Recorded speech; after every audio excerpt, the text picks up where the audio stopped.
পরাধীন হয়ে একবার, মুক্তি অর্জন করে একবার, অথবা স্বাধীনতা অর্জন করে একবার, কিন্তু আমরা প্রধানত হয়েছি পরাধীনতা স্বীকার করেছি বারবার। এই জন্যই বারবার স্বাধীনতা আমাদের প্রয়োজন। ব্রিটিশরা যখন এই দেশে আসে, এই দেশে আসার পরে তারা উপনিবেশ স্থাপন করে, সেই উপনিবেশের নাম দিয়েছে তারা ভারতবর্ষ। এই যে ভারতবর্ষে ব্রিটিশরা আসলো, আসার পরে তারা এই দেশের মানুষের উপর শোষণ, লুণ্ঠন, নিপীড়ন চালালো এবং এই দেশের সম্পদ নিয়ে বা এই ভূখণ্ডের সম্পদ লুট করে নিয়ে তারা তাদের সাম্রাজ্যকে উন্নত করলো। আমাদেরকে এই বিষয়গুলি বুঝতে হলে সমাজকে বা সামাজিক কাঠামোকে বিশ্লেষণ করতে জানতে হবে। তখন দেখা গেছে যে এই যে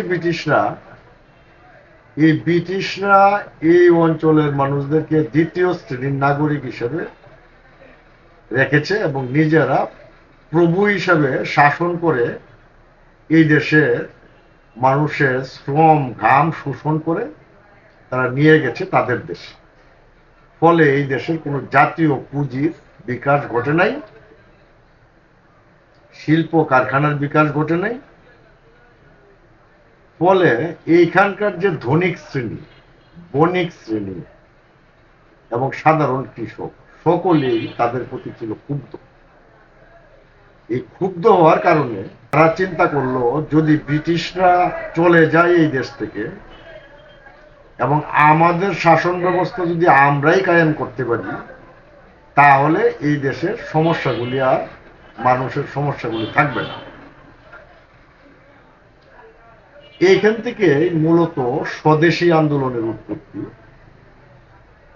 এটার থিম ছিল বা এটার মূল বয়ান ছিল স্বরাজ প্রতিষ্ঠা করা আর ব্রিটিশকে বিতাড়িত করা, অর্থাৎ পূর্ণ স্বরাজ প্রতিষ্ঠা করা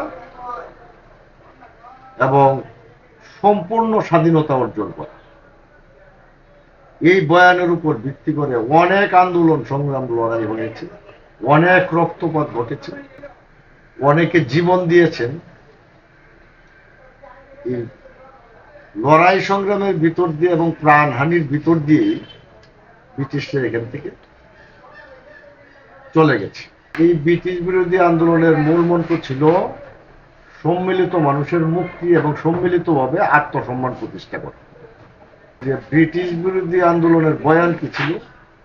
বয়ান ছিল স্বরাজ প্রতিষ্ঠা করা, অর্থাৎ বিদেশি শাসককে বিতাড়িত করে নিজের শাসন কাঠামো, শাসন ব্যবস্থা কায়েম করে। ব্রিটিশরা চলে যাওয়ার পরে যখন পাকিস্তান হইল, এই পাকিস্তান দুইটা অংশে বিভক্ত ছিল, একটা হইল পূর্ব পাকিস্তান আর একটা হইল পশ্চিম পাকিস্তান। সেইখানে এসে দেখা গেল পাকিস্তানের মানুষকে শোষণ নির্যাতন করছে। তখন একটা স্লোগান আসলো, ইয়া আজাদি জুটা হায়, লাখো ইনসান ভুখা হায়। অর্থাৎ এই যে স্বাধীনতা, এই স্বাধীনতা ভুয়া, কারণ লক্ষ লক্ষ মানুষ না খেয়ে আছে। অর্থাৎ মানুষের যে আত্মমর্যাদা, সম্মান, এটা প্রতিষ্ঠা হয়েছে। এখানে আরেকটা বিষয় আপনারা খেয়াল করবেন, 24 বছরের পাকিস্তানের যে শাসন ব্যবস্থা, এই শাসন ব্যবস্থার মধ্যে যে বিষয়টা আসছে, পশ্চিম পাকিস্তান তারা পূর্ব পাকিস্তানকে একটি মিনি উপনিবেশ বানানোর প্রক্রিয়ায় শাসন ব্যবস্থা কায়েম করেছিল। ফলে ওই যে একটা ভূখণ্ডের মানুষ আরেকটা ভূখণ্ডের মানুষকে সমমর্যাদা না দিয়ে, নাগরিক মর্যাদা না দিয়ে যে শাসন ব্যবস্থা কায়েম করেছে, নিপীড়নমূলক পাশাপাশি বৈষম্যমূলক। এই জন্যই 1971 সালে জনগণের ভিতর থেকে বেরিয়ে আসছে সেই মুক্তির মহামন্ত্র। সেই মুক্তির মহামন্ত্রটা হচ্ছে বাংলাদেশের জনগণের জন্য সাম্য, মানবিক মর্যাদা এবং সামাজিক ন্যায় বিচার। তাহলে জনগণের জন্য সাম্য কি? মানে একটা বৈষম্যহীন সমাজ ব্যবস্থা কায়েম করে, যেখানে কেউ কাউকে শোষণ করবে না, কেউ এলিট থাকবে না। মানবিক মর্যাদা কি? যে আমি যে মানুষ, এই এই মানুষের মর্যাদা প্রতিষ্ঠা করে, মানে এই আমি ও এক গোত্র আরেক গোত্রকে, এক জাতি আরেক জাতিকে মানুষ থেকে খারিজ করে দিবেন। আর হইল সামাজিক ন্যায় বিচার। ন্যায় মানে সমান, একই রকম।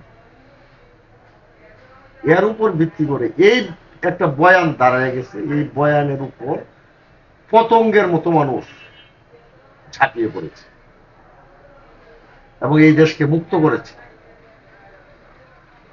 কিন্তু দেখা গেল এই তিনটা বিষয়ের একটাও বাস্তবায়ন ঘটে।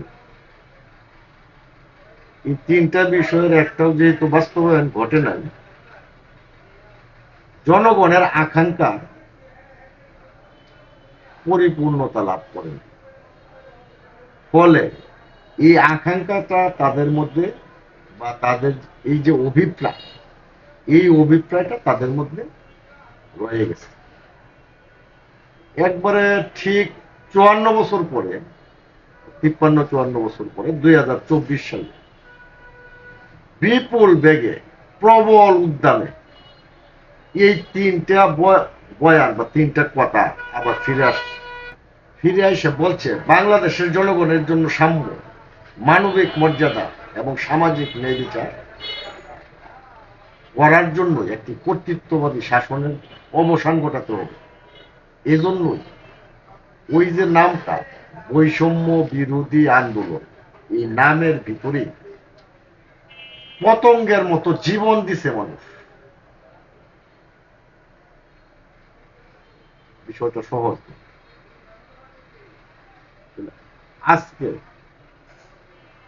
আমি বলতে চাচ্ছি, যতদিন পর্যন্ত না এই যে অভিপ্রায় জনগণের সেটা সফলতার মুখ দেখবে, ততদিন পর্যন্ত বারবারই এই ধরনের ঘটনা ঘটতেই থাকবে। অবশ্যই অবশ্যই আমাদেরকে ইতিহাস থেকে শিক্ষা নিতে হবে।